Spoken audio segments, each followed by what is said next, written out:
రబీ కాలంలో వరిని డిసెంబర్ 15లోగా నాటుకుంటారు. ఆలస్యమైతే నాటు పద్ధతిలో కాకుండా దమ్ములో నేరుగా విత్తుకోవడం మంచిది. కూలీల సమస్యను అధిగమించేందుకు ఇటీవలి కాలంలో రైతులు ఎక్కువగా నేరుగా వెదబెట్టే విధానాలకే మొగ్గు చూపుతున్నారు. నారుపూత, నాట్లు వంటి పనులు ఉండవు కాబట్టి ఖర్చు తగ్గడంతో పాటు సమయం కూడా కలిసి వస్తుంది. అయితే విత్తనాలను చేత్తో వెదజల్లడం కాకుండా డ్రమ్ సీడర్తో వరుసల్లో విత్తుకోవడం వల్ల కలుపు తీత సులభమవుతుంది. నిన్నటి అన్నదాతలో నాటిన వరిలో కలుపు యాజమాన్యం గురించి తెలుసుకున్నాం కదా. మరి దమ్ములో నేరుగా విత్తే వరిలో కలుపు యాజమాన్యం గురించి రాజేంద్ర నగర్లోని ప్రొఫెసర్ జయశంకర్ తెలంగాణ రాష్ట్ర వ్యవసాయ విశ్వవిద్యాలయం అఖిల భారత సమన్వయ కలుపు యాజమాన్య విభాగం ప్రధాన శాస్త్రవేత్త డాక్టర్ భీమిరెడ్డి పద్మజ నుంచి తెలుసుకుందాం.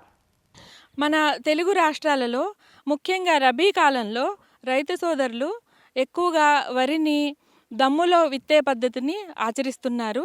ఈ దమ్ములో విత్తే పద్ధతిని ఆచరించినప్పుడు మనం నాటుకునే పద్ధతితో పోల్చినప్పుడు కలుపు సమస్య మాత్రం అధికంగా ఉంటుంది. కాబట్టి ఈ కలుపు యాజమాన్యం మీద ప్రత్యేక శ్రద్ధ వహించాల్సి ఉంటుంది. ఈ కలుపు యాజమాన్యం చేపట్టేటప్పుడు మనం గుర్తుంచుకోవాల్సింది ఏంటంటే, ఈ రసాయనాల మీద మాత్రమే ఆధారపడకుండా ఇతర పద్ధతులను కూడా మనం ముందు ఆచరించుకోవాలి.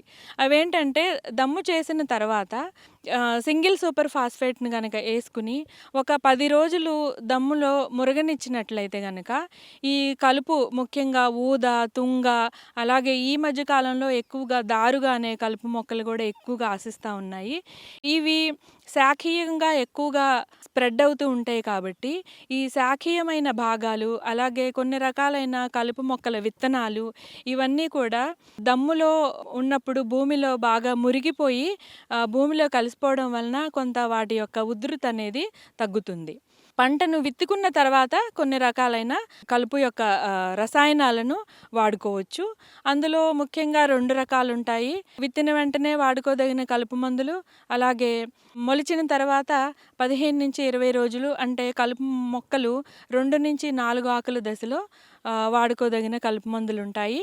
దమ్ములో మనము నేరుగా విత్తుకున్నప్పుడు ఎక్కువగా రైతు సోదరులు వెదజల్లే పద్ధతిని ఆచరిస్తూ ఉంటారు. అలా కాకుండా మనము డ్రమ్ము పద్ధతిలో గనక విత్తుకుంటే కొంతవరకు మనము అంతర్కృషి చేసుకోవడానికి కూడా అవకాశం ఉంటుంది. కాబట్టి డ్రమ్ము పద్ధతిలో విత్తుకోవడానికి ఎక్కువగా శ్రద్ధ చూపిస్తే బావుంటుంది. విత్తుకున్న తర్వాత 3-5 రోజుల లోపల కలుపు మొలవకుండా ఉండాలి అని అంటే గనక ఇది ప్రిటిలాక్లోర్ డిఎస్ఆర్ అంటారు. ఇది ఎకరానికి 600-800 మిల్లీలీటర్ల చొప్పున తీసుకొని మనము ఎకరానికి ఒక 20 కిలోల ఇసుకలో కలుపుకొని 3-5 రోజుల లోపల గనక మనము వెదజల్లుకుంటే గనక ఈ కలుపు అనేది పుట్టకుండానే నశించిపోతుంది. ఈ ప్రిటిలాక్లోర్ కాకుండా ఇంకా మనకి పైరజోసల్ఫిరాన్ ఇథైల్ కలుపు మందు 12% అయితే గనక ఎకరానికి 80 గ్రాములు వాడుకోవాల్సి ఉంటుంది. అదే 70% కాన్సంట్రేషన్ ఉన్నదైతే గనక ఎకరానికి 12 గ్రాములే సరిపోతుంది. ఈ రెండిట్లో ఏదో ఒక దానిని మనము ఎకరానికి 20 కిలోల ఇసుకలో కలుపుకొని వెదజల్లుకోవచ్చు. అలాగే ఈ యొక్క ప్రిటిలాక్లోర్ మరియు పైరజోసల్ఫిరాన్ ఇథైల్ అనే 2 రసాయనాల మిశ్రమ కలుపు మందు కూడా మనకి ఈరోస్ గోల్డ్ అనే రూపంలో దొరుకుతూ ఉంది. ఎకరానికి 800 గ్రాముల చొప్పున తీసుకొని 20 కిలోల ఇసుకలో గనక కలుపుకొని వెదజల్లుకుంటే కలుపు మొక్కలు అనేవి మొలవక ముందే నశించబడతాయి. వరి కానీ మొలిచిన తర్వాత కూడా కొన్ని రకాలైన కలుపు మొక్కలు ఆశిస్తూ ఉంటాయి.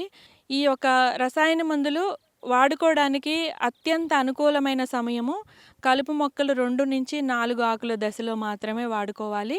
అంటే లేతగా ఉన్నప్పుడు మాత్రమే సమర్థవంతంగా పనిచేస్తాయి. అవేంటంటే బిస్పైరిబాక్ సోడియం ఎకరానికి 80-100 మిల్లీలీటర్ల చొప్పున పిచికారీ చేసుకుంటే గనక అప్పుడే మొలిచిన కలుపు మొక్కలన్నీ నాశనం అవుతాయి. అలాగే పెనాక్సిలమ్ ఎకరానికి 400 మిల్లీలీటర్ల చొప్పున పిచికారీ చేసుకోవచ్చు. అయితే ఈ మధ్య కాలంలో ఎక్కువగా మిశ్రమ కలుపు మందులు మాత్రమే ఎక్కువగా రైతు సోదరులు వాడుతూ ఉన్నారు. ఇవి వాడడం కూడా మంచిదే. ఎందుకంటే ఒకే రకమైన కలుపు మొక్కలు కాకుండా అన్ని రకాలైన కలుపు మొక్కలు సమర్థవంతంగా ఈ మిశ్రమ కలుపు మందులతో నాశనం అవుతాయి. అందులో ముఖ్యంగా ఎక్కువగా రైతులు వాడేది సహాలఫా బ్యూటైల్ తో పాటు పెనాక్సిలమ్ కలగలిపిన కలుపు మందు. ఇది ఎక్కువగా ఏకవార్షిక గడ్డి జాతి అంటే ఊద లేదా ఒడిపిలి ఎక్కువగా ఉంటే ఇది వాడుకోవచ్చు.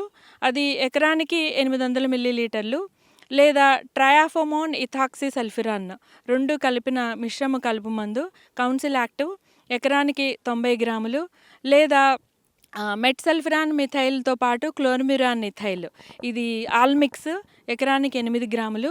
ఈ ఆల్మిక్స్తో పాటు బిస్పైర్బ్యాక్ సోడియం కలగలిపిన కలుపు మందు కూడా అంటే 3 కలిపిన కలుపు మందు ఎకెట్స్ రూపంలో కూడా దొరుకుతుంది. ఇది కూడా వాడుకోవచ్చు. 20 రోజుల తర్వాత కూడా అంటే 30 రోజుల వరకు కూడా వాడుకోదగిన కలుపు మందులు కూడా వాడుకోవచ్చు. అవేంటంటే ఫ్లోర్ఫైరాక్సిఫెన్ బెంజైల్తో పాటు సహాలఫాబ్యూటైల్, నోవిలెక్ట్ లేదా ఫ్లోర్ఫైరాక్సిఫెన్ బెంజైల్తో పాటు పెనాక్సిలము ఇది నోవిక్సిడ్ ఏదో ఒక కలుపు మందును ఎకరానికి 450 నుంచి 500 మిల్లీలీటర్ల చొప్పున కలుపుకుని వాడుకోవచ్చు. నోవిలెక్ట్ అయితే కనుక ఏకవార్షిక గడ్డి జాతికి సమర్థవంతంగా పనిచేస్తుంది. అదే నోవిక్సిడ్ అయితే కనుక ఈ తుంగజాతి కలుపు మీద సమర్థవంతంగా పనిచేస్తుంది. ఈ గడ్డి జాతి కలుపు అంటే నక్కనార గడ్డి, అలాగే దారుగా, ఊద, ఒడిపిలి మళ్ళీ 40-45 రోజులకి ఈ కలుపు మొక్కల్ని గమనించడం జరుగుతూ ఉంది. ఒకవేళ ఏకవార్షిక గడ్డి కనుక ఎక్కువగా ఉంటే సహాలఫాబ్యూటైల్ 10% ద్రావకము లీటర్ నీటికి 1.5 మిల్లీలీటర్లు లేదా ఫెనాక్సాప్రాప్ ఇథైల్ 6.7% ద్రావకము లీటర్ నీటికి 2 మిల్లీలీటర్ల చొప్పున వాడుకుంటే కనుక ఈ ఊదా, ఒడిపిలి అలాగే దారుగా ఇలాంటి కలుపు మొక్కలు నశించబడతాయి. ఒకవేళ తుంగ కనుక ఎక్కువగా ఉంటే కనుక బెంటజోన్ అనే ఒక కలుపు మందును ఎకరానికి 800 మిల్లీలీటర్ల చొప్పున వాడుకోవచ్చు. లేదా కొంచెం తక్కువ రేట్లో మనకి తక్కువ ఉధృతి ఉన్నప్పుడు కనుక 2,4-D ఇథైల్ ఎస్టర్ అనే కలుపు మందును ఇదైతే ఎకరానికి 1 లీటర్ చొప్పున మనం వాడుకోవచ్చు. తుంగ ఉధృతి అనేది బాగా తగ్గుతుంది. ఈ విధంగా కలుపు రసాయనాలను వాడుకున్న తర్వాత కూడా ఎక్కడైనా గనక కలుపు మొక్కలు కనిపిస్తే తప్పనిసరిగా కూలీలతో చేతితో తీయించాలి. దీనివలన ఏంటంటే ఎక్కడైనా కొన్ని కలుపు మొక్కలు తప్పిపోయినా వాటిలో ఈ కలుపు రసాయనాలకు నిరోధకత అనేది ఏర్పడినప్పుడు చేతితో తీసేయడం వలన వీటి సంతానం అభివృద్ధి చెందకుండా ఈ నిరోధకత అనేది నివారించబడి మంచి దిగుబడులు అనేది సాధించడానికి మనకి వీలుంటుంది. ఈ విధంగా దమ్ము చేసిన పొలంలో నేరుగా విత్తే పద్ధతిలో సమర్థవంతంగా కలుపుని మనము యాజమాన్యం చేపట్టవచ్చు.